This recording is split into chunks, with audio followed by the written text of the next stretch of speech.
자, 라운드 2 주제입니다. 자, 주간 추천주네요. 자, 이번 주 라운드 막수 동맹 주제가 대결 없이 각 전문가들이 관심 갖고 있는 종목을 추천하는 그런 쪽으로 좀 바뀐 것 같습니다. 예, 자, 지난주 좀 결과 좀 보고 이번 주 저와 명준호 의원의 관심 종목 소개해드리는 그런 시간을 갖도록 하겠습니다. 자, 지난주 결과 좀 올려주시죠. 우리 명준호 의원님 좀. 예. 네. 자, 지난주 결과에 있어서는 그 코스피 종목에 있어서는 전정현 전문가님이 6.4%의 수익률로 코스피 종목을 1위 했고요. 그리고 업종은 제가 음식료 업종을 마이너스 0.6%의 하락률로 하락이 제일 적었다고 1위가 되었고요. 예, 마이너스로 1등한 건 또 처음이네요. 그리고 코스닥 종목에 있어서는 전정현 전문가님이 아스트라인 종목으로 24.6% 수익률 목표 도달로 1위를 하시고, 또 코스닥에 있어서는 박준현 운영형님이 제약업종 마이너스 1%의 수익률로 손실률로 코스닥 업종 1위를 하셨네요. 예, 굉장히 약세장에 우리가 강한가 봐요.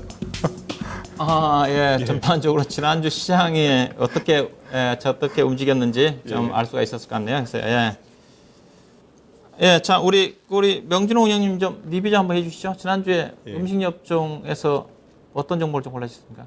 제가 지금 못 봤습니다. 못 제가 봤습니다. 어떤 종목을 했는지 지금. 업종에 대해서 좀 설명해 주시죠. 업종이요? 예. 업종은 그래도 그쵸, 좀 조정장이 나타날 것 같긴 했는데, 조정장 속에서 가장 좀 방어적이고 뭐랄까요, 좀 하락률을 노린 건 아니죠. 그래도 좀 약세장 속에서 상승률이 나타날 가능성이 있는 음식료 업종을 했는데, 마이너스 0.6% 정도. 그래도 뭐 하락에 대해서 방어는 제일 잘 된 업종으로 그렇게 됐고요. 동원 F&B 있어서 또 추천을 드렸는데, 동원 F&B 있어서도 역시 좀 방어주 개념, 그다지 뭐 수익이 많이 나는 그런 양상들로 전개는 안 됐습니다. 예, 전 지난주 코스닥 시장에서는 이제 3천당 제약을 언급을 하면서 제약 업종을 언급했던 것 같습니다. 특히 뭐 제약 업종보다는 3천당 제약이 저점권에 온 것 같아가지고 3천당 제약을 좀 목표로 해가지고 잡아들였던 종목인데, 3천당 제약은 제가 올해 안정적으로 꾸준하게 움직일 수 있는 종목으로 좀 언급을 좀 해드리고 있는데, 주가 자체는 지금 11,000원대 지금 13,000원 사이에서 움직임이 좀 전개되고 있는 주식인 것 같죠. 올해 이제 중소형 제약회사 중에서 성장성이 뭐 충분히 부각할 수 있는 그런 종목을 좀 보고 제약 업종을 좀 얘기를 좀 했고요. 그다음에 코스피 업종은 제가 하락 업종을 했었나요?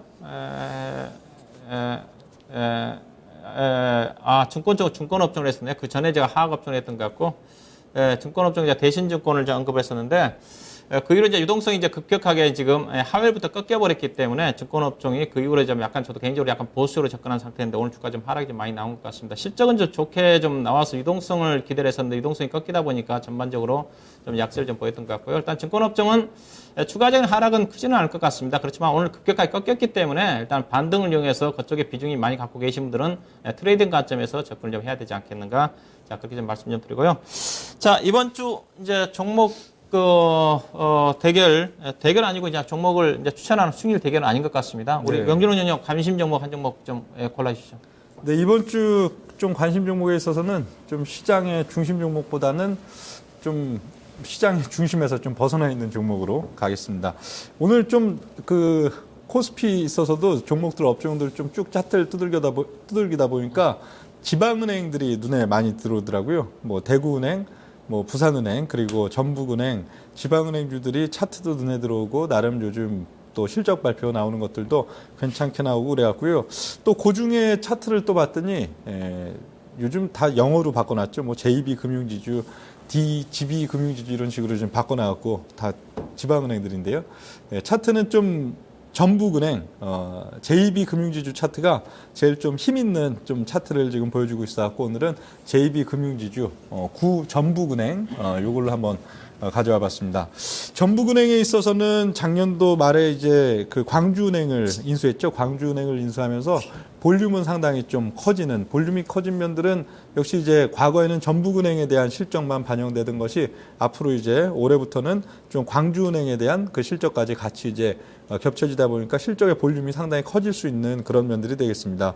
반면에 이번 1, 4분기에는 광주은행의 이제 좀 일회성 손실, 이렇게 좀 여러 가지 탕감할 것들을 탕감하고 그러면서 좀 그 일회성 손실이 상당히 좀 반영되면서 영업이익은 실제보다는 상당히 좀 위축되는 그런 양상들로 나왔는데요. 1, 4분기 영업이익은 319억 원 정도, 당기순이익은 213억 원 정도 지금 나왔고, 순이자 마진은 여타 은행들보다 좀 양호한 2.29% 정도 지금 나오는 양상들이었습니다. 그 광주은행에 대한 좀 일회성 손실을 제거할 경우에는 당기순이익 수준이 400억 이상, 400억을 상회하는 그런 지금 단계가 되기 때문에 퍼 수준으로는 거의 지금 한 5배 이상 볼 수 있는 그런 좀 매력적인 요인들이 지금 나타나고 있고요. 역시 이 광주은행 인수로 인한 좀 규모의 효과, 실적에 있어서 본격적으로 퍼 5배 미만으로 들어올 수 있는 그런 포인트가 2분기 이후 나타날 수 있는 이런 면들이 상당히 긍정적으로 볼 수가 있다, 그렇게 볼 수가 있고요. 현재 보면 요즘 증시가 좀 위축되고 지수가 빠지는 그런 가운데서도 나름 한 단계 돌파를 위한 좀 교두보 만들고 있는 그런 차트 흐름들이 상당히 눈에 띄는 양상들이었습니다. 종목에 있어서의 목표가는 7,700원 정도, 오늘 종가가 7,000원에 끝났는데요. 목표가는 아주 큰 목표가보다는 좀 단기적인 5월달 한 중순 정도 놓고 7,700원 정도 밀고 올라갈 에너지는 상당히 좀 응축돼 있다, 그렇게 지금 보이고, 손절가도 목표가가 한 10% 정도로 좀 얕게 가져가는 만큼 손절가도 200원 수준, 6,800원으로 좀 짧게 잡아봤습니다. 예, 우리 명준 운영이 JB금융주식 올려주셨고요.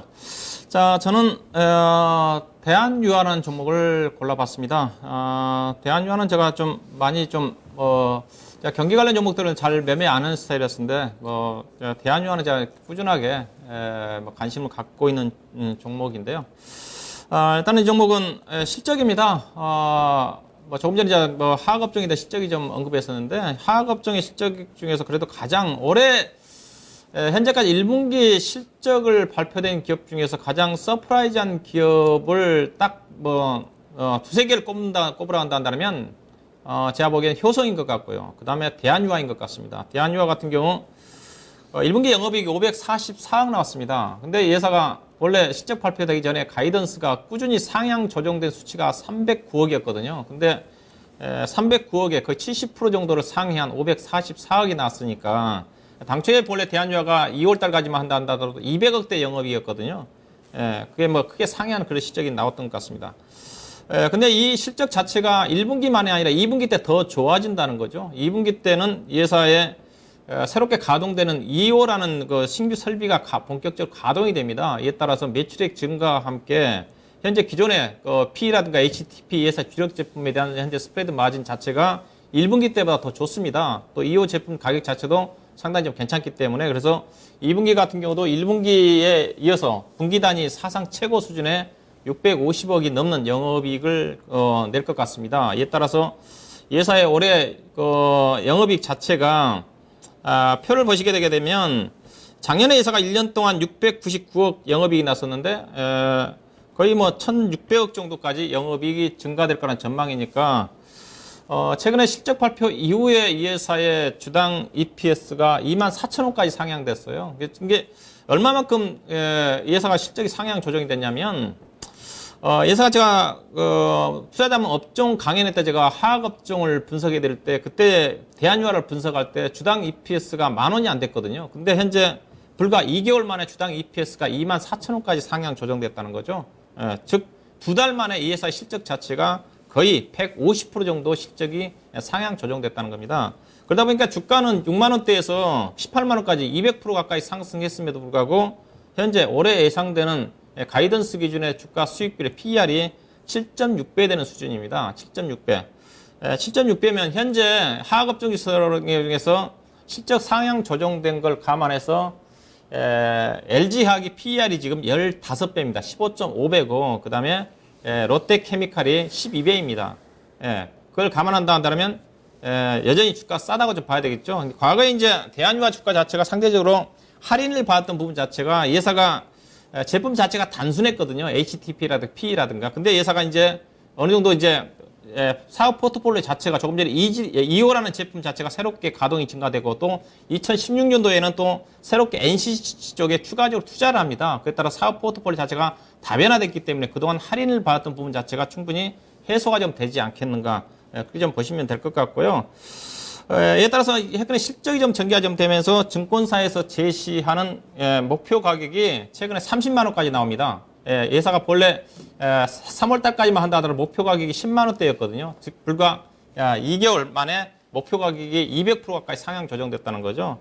제가 판단하기에 제가 보기에는 가장 이번 실적 시즌과 향후의 실적을 감안한다 한다면 가장 매력적인 종목이 뭐 대한유화가 좀 되지 않겠는가. 그런 관점에서 최근에 주가가 많이 올라왔지만은 충분히 관심을 가져볼 만한 종목인 것 같습니다. 개인적으로 제가 판단한 예사 적정 주가는 충분히 24~5만 원 이상까지는 가야 될 것 같습니다. 제가 분석한 내용으로서 봐서는 LG화학이라든가 노텍케미칼이 10% 갈 때 이 종목은 충분히 20% 이상 갈 수 있는 그런 기업 내용을 가지고 있다는 관점에서 뭐 대한유화, 대형주 쪽에 뭐 대형주는 아니죠. 이 사실 시가총액 1조 원 조금 넘습니다. 관심을 가져봐도 되지 않겠는가. 매매 전략으로서는 매수 가격은 뭐 18만 원 정도, 오늘 18만 원대 정도에서 매수해 보시기 바라겠고 목표 가격은 24만 원, 그 다음에 선절 가격은 16만 5천 원 정도에서 보고 접근하는 전략으로 대한유화를 관심 종목으로 올려드리도록 하겠습니다. 자, 오늘 뭐 수익률 대결은 아닙니다. 우리 명전운용력이 중요한 저희비금융주와 대한유화 관심 있게 좀 봐보시기 바라겠고, 자, 미국 시장 보고 정리하도록 하겠습니다.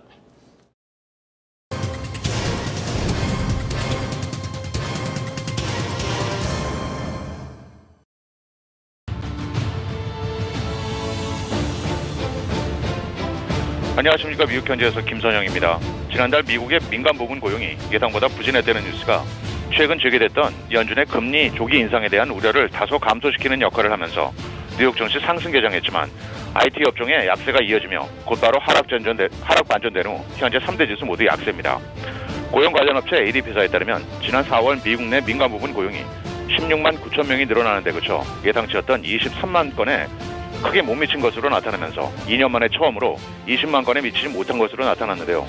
전문가들은 원유 가격 하락으로 인한 관련 업체들의 고용 정체와 달러 강세로 인한 제조업의 위축이 전체 고용 감소로 이어졌다고 분석을 하고 있습니다. 한편 이로 인해 오는 금요일 개장 전에 발표되는 노동부의 4월 비농업 부분 고용 지표에 대한 관심도 높아지고 있는데요. 경제 전문가들은 실업률은 전달에 5.5에서 소폭 하락한 5.4%, 비농업 부분 고용은 22만 4천 건이 증가했을 것으로 예상을 하고 있습니다. 주요 종목들을 보면 제약업체 알렉시온 파머스피컬은 총 84억 달러, 주당 230달러에 경쟁사 시나제바 파이오파마를 인수한다고 밝혔는데요. 이 뉴스로 인수업체인 알렉시온이 9% 하락하고 있는 반면 피인수업체인 시나제바는 120%의 폭등세입니다.